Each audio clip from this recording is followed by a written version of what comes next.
So we're going to jump right into it. Our first video is from Ayn Rand, who you may know is a philosopher, and she is an atheist. She rejected God, maybe most known for political philosophy. But here in this first video, she kind of doubts whether there's any evidence for God at all. Let's take a look.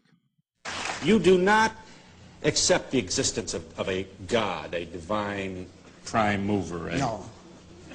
Now, the reason you don't is because you can't prove that such a entity or being or energy exists. I can't, nor can anyone else. There is no proof. There is no proof that there is no. So therefore, you've concluded that there isn't one. That's right. You can't prove there isn't. You are never called upon to prove a negative.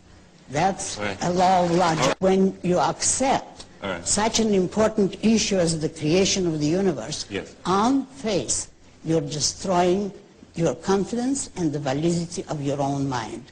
It has to be either reason or faith. I am against God for the reason that I don't want to destroy reason.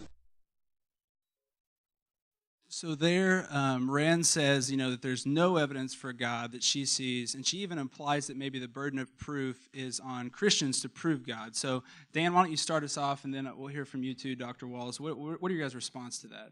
Well, she basically says there's no evidence for God and no proof for God. And I would say that what she's really saying is that the evidence that exists does not prove God. Because there is evidence. Her conclusion is that the evidence that does exist does not make it logical to believe in God. But you have to recognize there is evidence. There is an orderly universe. There is a rational mind within each of us. There is morality that exists in about every culture all across the world. So to say that there's no evidence is just inaccurate. To say that she doesn't interpret the evidence to make it logical to believe in God, well, that's fair. And every person has to look at the evidence that exists in this world and interpret that evidence and come to a conclusion. I think the thing that makes the most sense, and I'm speaking pastorally, and I'm just speaking to anyone who is asking this question, is to honestly look at the evidence that exists in this world and then say what makes the most sense. Anyone who has a worldview, a religion, anyone who tries to interpret why we're here, to make any sense of this universe, has to ask and then answer 5 simple questions. Everyone has to answer the question, how did we get here?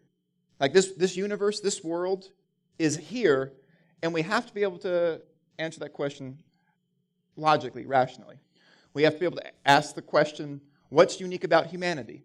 What sets us apart from cattle? What sets us apart from fish? What sets us apart from a tree? We have to be able to ask and answer the question, what is wrong with the world? Because you look around and you see genocide or you see rape and you see injustice, and you know intuitively that's not right. We have to be able to ask and answer the question, what's the solution to that problem? And then we have to be able to ask and answer, what happens when you die? So all those things kind of necessitate an answer from individuals. And she has looked at all those questions and all the evidence and decided there's no God.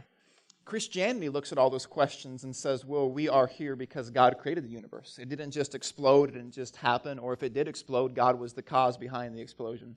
Very interestingly, one of the world's foremost atheists, a guy named Anthony Flew, was one of the most influential atheists throughout the late 70s, the 80s, the 90s, the early 2000s.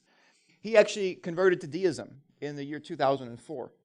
And did so because of the evidence about the universe that's come from the Hubble telescope.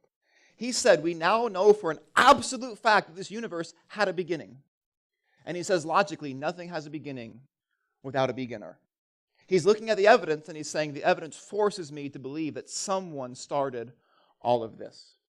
Christianity looks at humanity and says, there's something unique about humanity that sets them apart from the rest of the created order because they were made in the image of God, for a relationship with God. They look at the injustice of the world and the depravity of the world, and they say the problem with the world is sin. It's self-centeredness, it's deceit, it's pride, and it comes all from rebellion against the God who created us.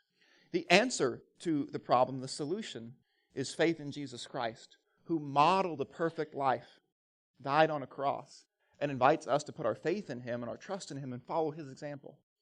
And what happens when we die is, if we place our trust in Jesus, we're reconciled to the God who created the universe and who created us. So to say there's no evidence is simply not accurate. There is evidence, and everybody has to look at that evidence and make their decision based upon the worldview or the belief system or the religion that gives the best, most consistent, and coherent answers to all the evidence. She's rejected the evidence and said it's not proof. I've obviously taken a different perspective. So that's how I would respond, at least initially. Dr. Walls? Yeah, I agree with everything he said, and I would just add a couple of additional points. With respect to the universe, why is it here? It's one of the most basic of all questions. Why is there something rather than nothing? For a long time, scientists believed the universe was eternal, that it always existed. And the Big Bang cosmology that has become much more prominent recently, again, has shown that is very implausible, that the universe had a literal beginning.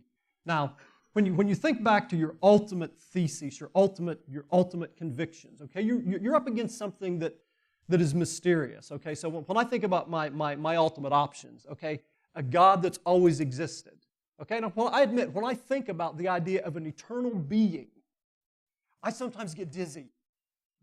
I mean, like sometimes when I can't sleep at night at like 2 o'clock in the morning, I'm lying there and I think, God has existed forever. Can you make any sense of this? Okay? Now, what's the alternative? The universe has existed forever? Well, we've got very good reason to think it has not existed forever, but could you make sense of that?